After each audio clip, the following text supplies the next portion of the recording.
धरती पर तो हम 45 सेकंड या फिर 1 मिनट के लिए सांस रोक भी सकते हैं, लेकिन क्या हो अगर हमें चांद पर बिना स्पेस सूट के 1 मिनट भी रहना पड़े? क्या हम जिंदा रहेंगे या फिर मर जाएंगे? जानने के लिए बने रहिए। इस वीडियो के साथ चांद पर जाने वाले प्रत्येक एस्ट्रोनॉट्स के पास मौजूद स्पेस सूट से वह धरती से हजारों किलोमीटर दूर होने के बावजूद भी सांस लेता है। इसके अलावा चांद पर चलने या अपना संतुलन बनाने के लिए भी एस्ट्रोनॉट्स को कई प्रकार के उपकरण साथ रखने पड़ते हैं। ऐसे में सवाल खड़ा होता है कि आखिर बिना स्पेस सूट या उपकरण के चांद पर 1 मिनट बिताना कैसा होगा? चांद पर उतरने के लिए किसी भी एस्ट्रोनॉट्स को लगभग 80 किलोग्राम के वजन वाले तकनीकी उपकरण और स्पेस सूट पहनना पड़ता है। अगर कोई व्यक्ति बिना स्पेस सूट के चांद की सतह पर उतरने की कोशिश करता है और इस काम में कामयाब भी हो जाता है, तो भी उसके पास चीजों को देखने के लिए ज्यादा समय नहीं होगा। असल में जब आप बिना स्पेस सूट के चांद की सतह पर कदम रखते हैं, तो सामने छोटी सी पृथ्वी को देखते हैं। वही तारों से भरा आसमान नजर आता है, लेकिन इन सभी नजारे को जी भर के देखने के लिए आपके पास पर्याप्त वक्त नहीं होगा, क्योंकि चांद पर सांस लेने की ऑक्सीजन भरपूर मात्रा में नहीं है। चांद के पास अपना कोई वातावरण यानी एटमॉस्फेयर नहीं है, जिसकी वजह से वहां सांस लेने के लिए ना तो ऑक्सीजन है और ना ही अन्य तरह की गैस। हालांकि चंद्रमा का घनत्व यानी कि डेंसिटी काफी कम है, जिसकी वजह से वहां बिना स्पेस सूट के जाने पर इंसान की मौत तुरंत नहीं होती है।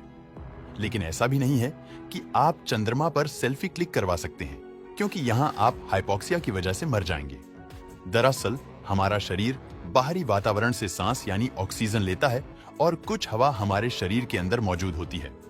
शरीर बाहरी ऑक्सीजन को दिमाग तक पहुंचाने का काम करता है, जिसकी वजह से हम किसी भी चीज को सोचने और समझने के काबिल हो पाते हैं। ऐसे में चांद की सतह पर बिना स्पेस सूट के उतरने पर शरीर में मौजूद ऑक्सीजन को दिमाग तक पहुंचने में 15 सेकंड का वक्त लगता है, और यह उतना ही समय है जितनी देर तक आप चांद की सतह पर जीवित रह सकते हैं। चांद पर प्रेशर बहुत ही कम है, जिसकी वजह से शरीर से नाइट्रोजन बबल के रूप में बाहर निकलने लगती है। इस स्थिति में चांद पर बिना स्पेस सूट के जाने वाले व्यक्ति की बॉडी गुब्बारे की तरह फूलने लगती है, मानो किसी ने उसके अंदर हवा भर दी हो। लेकिन यहाँ घबराने की बात नहीं है, क्योंकि इससे इंसान का शरीर फटता नहीं है, क्योंकि हमारे शरीर में फूलने की पर्याप्त क्षमता होती है। हालांकि अगर कोई व्यक्ति इस स्थिति में अपनी सांस रोकने की कोशिश करता है, तो उसकी मौत हो सकती है।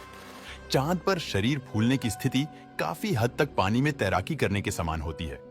ऐसे में अगर आप सांस रोकते हैं तो आपके फेफड़े ब्लास्ट हो सकते हैं। इसलिए इस परिस्थिति से बचने का सबसे अच्छा तरीका यह है कि इंसान को अपनी सांस बाहर फेंकते रहना चाहिए।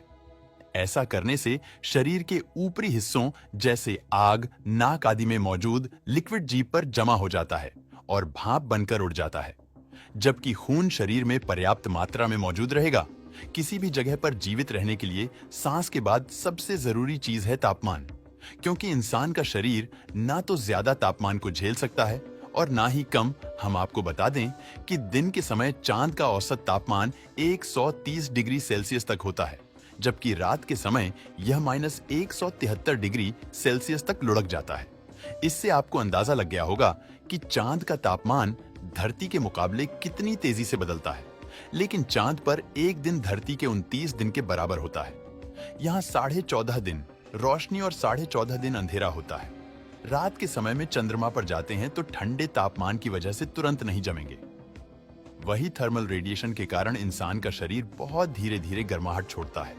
ऐसे में अगर आप चंद्रमा पर बिना स्पेस सूट के 1 मिनट रुकते हैं तो आपका शरीर बर्फ में तब्दील नहीं होगा। लेकिन अगर आप दिन के समय चांद की सतह पर उतरते हैं तो इस स्थिति में आपका शरीर सोलर रेडिएशन की वजह से तुरंत जल जाएगा। इन सब के अलावा चंद्रमा का चुंबकीय क्षेत्र यानी कि मैग्नेटिक फील्ड काफी कमजोर होता है, जिसकी वजह से सोलर रेडिएशन और स्पेस में घूमने वाली काफी चीजें आप पर हमला कर सकती हैं। आपको ये जानकर हैरानी होगी कि सूर्य की सतह पर हर 11 साल में विभिन्न प्रकार की सोलर एक्टिविटीज होती है, जिससे काफी मात्रा में गामा रेडिएशन निकलती है। इस तरह की रेडिएशन दूसरे ग्रहों समेत धरती के लिए भी हानिकारक साबित हो सकती है। हालांकि इन रेडिएशन की दिशा और गति धरती के विपरीत होती है, जिसकी वजह से आज तक धरती पर सूर्य की सतह से आने वाले तूफान से कोई तबाही नहीं मची है। हालांकि अगर आप चंद्रमा की सतह पर 1 मिनट के लिए बिना स्पेस सूट के खड़े होते हैं, तो सूर्य से पैदा होने वाले या तूफान और रेडिएशन आपको पल भर में जलाकर खाक कर सकता है। अंत में आपकी चंद्रमा पर 1 मिनट बिना स्पेस सूट की यात्रा खत्म हो जाएगी, क्योंकि यहाँ आप इतना वक्त तो बिता सकते हैं दोस्तों। आपके हिसाब से चांद पर बिना स्पेस सूट के एक इंसान कितनी देर तक जीवित रह सकता है? हमें कमेंट करके बताएगा।